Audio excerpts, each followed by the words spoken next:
I'm sorry, what was that? Hard of hearing, ain't you? Although she didn't see it now, his presence likely explained the banjo she heard echoing from the woods earlier on this languid Sunday. The one day of the week that the construction crew wasn't busy building the rest of this new neighborhood. This land, miss, you stole it. I don't understand. I just bought this house recently after it was built. From whoever owns this property now. I'm sorry if it affected you in any way, but whoever owns this land now is who you want to talk to. Guilty by association, pillaging this farmland passed down the Jones family for many generations. Y'all yuppies should be ashamed of yourselves. And your family likely stole this land from Native Americans, so checkmate. He glared at her. His eyes, like dark coals simmering with hatred, made her face burn. It ain't wise of you to toy with a stranger at your door, miss. Especially since none of your yuppie neighbors have moved in yet. And I very well know when that construction crew comes and goes. Not a soul crosses your path on a Sunday morning. Them vultures would pick your bones clean before dawn. Melissa's eyes retreated from his and she swallowed hard. Bill Jones grinned, with pearly whites that seemed too perfect to be human. All out here by your lonesome. You need to leave. He caught it and shoved the door back open, rousing a startled gasp out of her.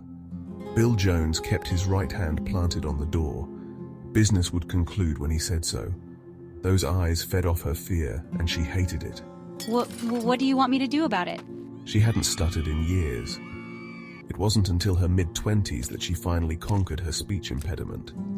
Now, in her early 30s, she feared it could come back under the right circumstances. Get yourself a refund, miss. Y'all city slickers don't belong in the country. I highly suggest that before we take more extraordinary measures. I can't just give up my house. Surrender this house or your sanity, miss. We shall see which takes flame first. Look, Like that, he was gone, without a sound or trace. Melissa quietly shut the door, listening for footsteps. The man glided away like a phantom. She heard no footsteps, no vehicle pulling away, nor could she see him through any of the windows. He must have come on foot through the woods at the end of the newly paved cul-de-sac. Not a comforting thought. Melissa had recently won the lottery and moved out here to focus on her painting. She still kept her small studio in downtown for rent, so she could be close to art events. Melissa had the money now, after all. However, there was always a catch, wasn't there? That was God's way of balancing the world, she pictured her father saying. Melissa remembered the revolver he had given her as a present. It was already loaded to save her the trouble. Melissa hated guns and never thought she'd use it.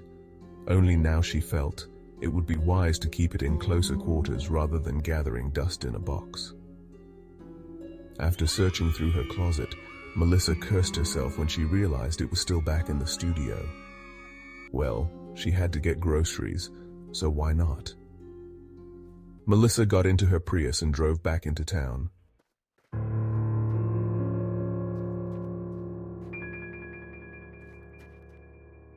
The neighborhood was pitch black, and she regretted not turning the porch light on before she left. Melissa carried the box with her father's revolver in it to the front door first. Before she could reach the front door, her left foot sunk into what felt like mud. Melissa gasped and took a step back. The sight of it once her flashlight shone made her gag. Now isn't that a load of horseshit? Ahaha. Melissa wasn't laughing though, especially when she saw the cherry on top. The political sign she had in her yard was now staked on top of the pile. "Go back to California, Yukami" was written over the sign. Her trembling hands ripped open the box and took the dusty revolver out. Melissa swallowed hard as she stepped around the pile and unlocked the front door. She immediately ditched the shoes for another pair and turned on all the lights in her house, carrying the revolver with a trembling hand. There was nothing but the beat of her own heart, which seemed to echo off the walls. Melissa quickly pulled her Prius into the garage, then took her groceries inside. She would deal with the mess outside her door tomorrow. Perhaps it would be better if the construction crew saw it for themselves after all.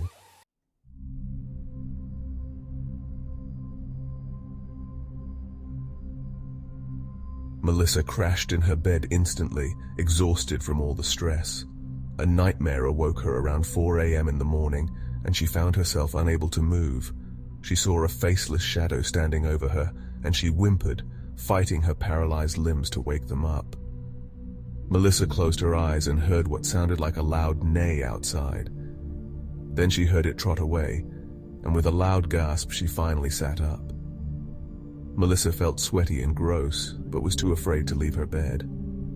She left the city for the quiet, but silence did nothing but torture her now. Every creak the house occasionally made could be potential for danger. Melissa sighed shakily and grabbed the revolver from her drawer, then got out of bed. She opened the front door and cautiously stepped outside. The horse pile still stood in mocking defiance, but no extra presents had been left for her. What she heard was just from a nightmare, that's all. Or so she thought. The sound of a paper on the floor being kicked up from a draft made her nerves go numb as a corpse. Her mouth twitched, and she gulped with reluctance as she picked it up. "You have 3 days. Bill Jones." Leave me alone! Fuck it. She was going to spend the night in the studio. Melissa walked to the garage, still in her nightgown. All she took was her father's revolver, cell phone, and car keys with her.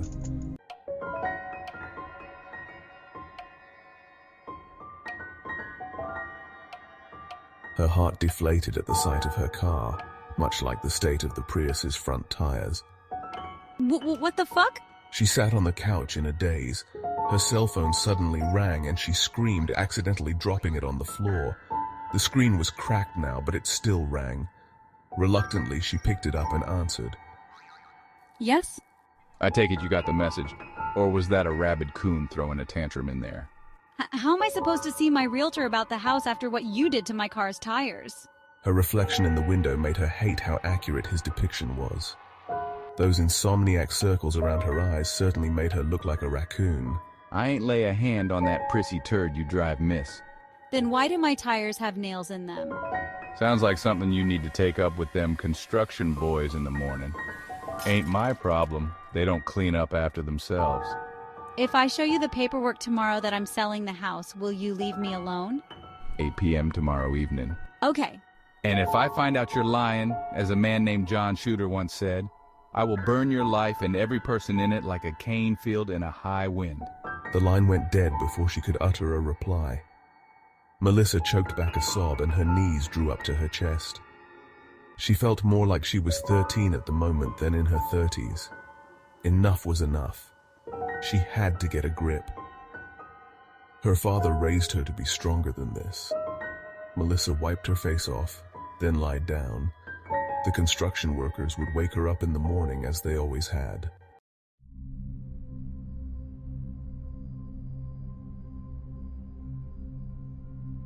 Just as she finally started to fade, the doorbell startled her awake.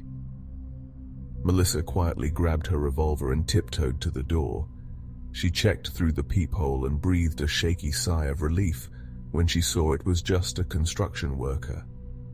Seems like someone left a real mess on your porch, ma'am. And nails in my tires. It's been a wonderful morning. You can say that again. All the batteries in our construction vehicles were ripped out last night. What the fuck? She spoke, then sheepishly crossed her arms over her chest. She had forgotten she was still only in her nightgown. Any idea who might have done this? Someone who really doesn't want us living here. Well, I'll let you get some rest. It will probably be a little while before the police show up. I must really look rough. I never said that, ma'am. You calling me ma'am says otherwise. I'm just being polite. Politely calling me old? I'll be outside if you need anything, or you can call me. He said with a wink, handing her a business card. Cool, thanks. She replied, blushing.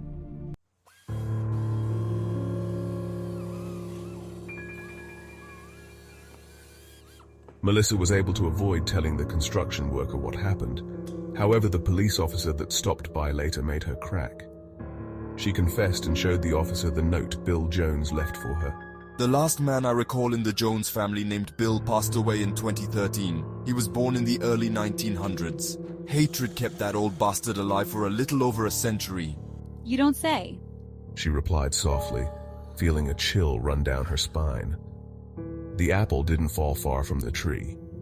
I'll have to look more into their history to see if there's another Bill in the family. Or he might be giving you a false name to stay under the radar, but we'll find him. In the meantime, we'll have an officer on night watch in the neighborhood. The officer said, letting himself out.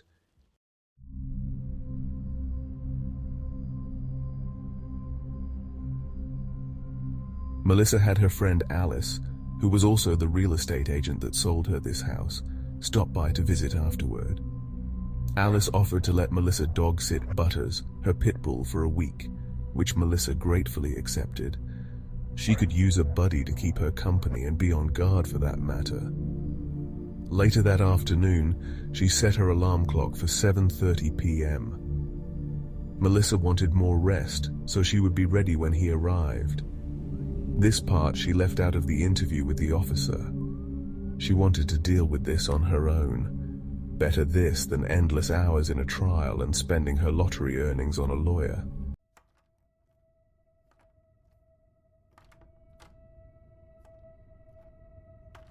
Melissa sluggishly awoke a few hours later. She felt wet. There was a slight shade of crimson on the bedsheets. Although that didn't make sense. She wasn't due for her period this month yet. Her brain was still rebooting from REM sleep, temporarily unaware of her current predicament. It wasn't until she lifted the bedsheet that she was pulled back into the present. Melissa screamed and fell out of bed. She retched and coughed.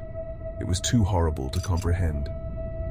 Melissa yanked her nightstand drawer open and grabbed her revolver. She slammed her bedroom door shut, trying her best not to panic. Poor Butters. His decapitated head was underneath the bedsheets, like that haunting scene from The Godfather. Bill Jones put up a good fight, Old Yeller did. A voice spoke in the corner of the room. Melissa screamed and pointed the revolver at him. Bill Jones was sitting in a chair, tranquil as can be. She pulled the trigger, but the gun only clicked. Melissa, what? Her eyes grew wide, and she felt a trickle of shame go through her pants as he rose from his seat. Bill Jones, here, let me help you with that, miss. Melissa's hands clamped tightly on the revolver as he reached over. Bill Jones, it's a single action, ya dummy, he said, cocking the hammer for her. Melissa looked from the gun to him in disbelief.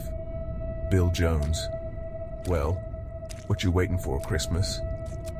Melissa gritted her teeth and fired.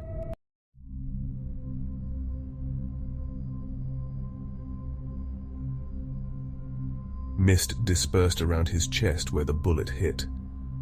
Melissa could see a hole in the wall behind him.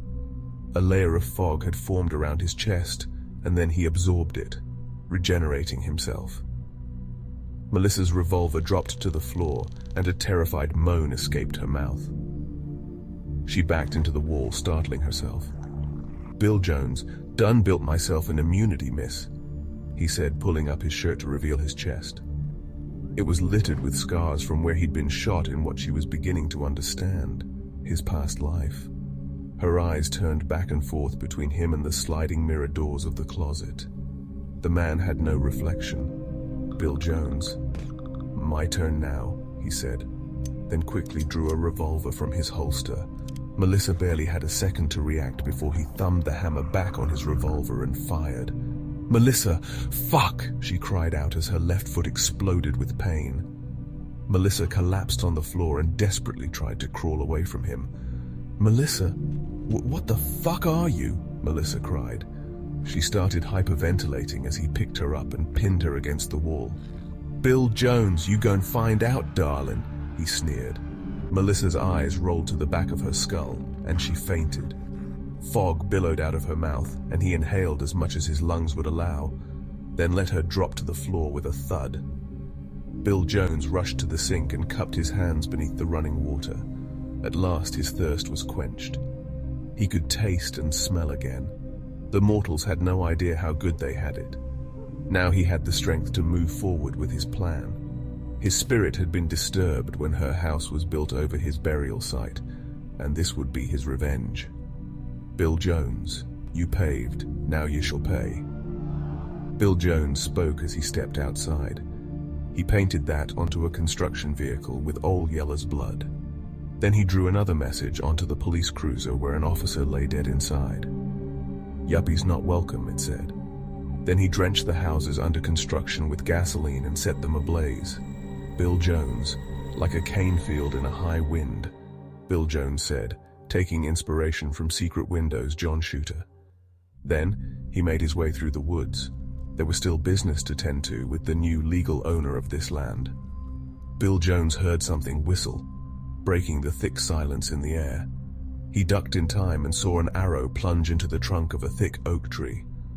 With a quick draw, he fired his revolver at the perpetrator, who ruptured into a cloud of fog when the bullet struck them. "Bill Jones! Who else wants a taste of lead?" Bill Jones shouted. Then the sound of drums and flutes echoed around Bill Jones, disorienting him. He shot 4 more of them down still, before his 6-shooter was out of ammo. Before he could reload, an arrow pierced through his skull, and he collapsed on the forest floor.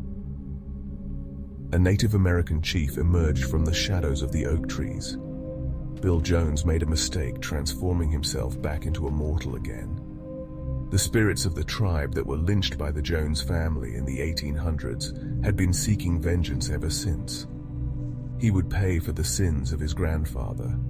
The farm might have been his, but the forest belonged to them.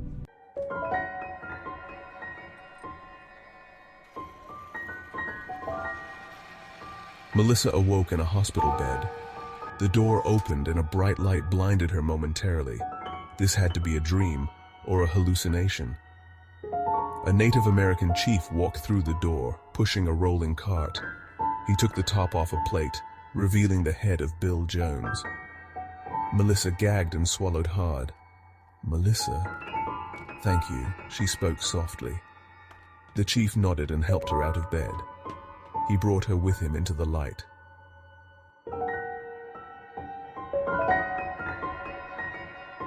Thank you for watching. Please like, share, and subscribe.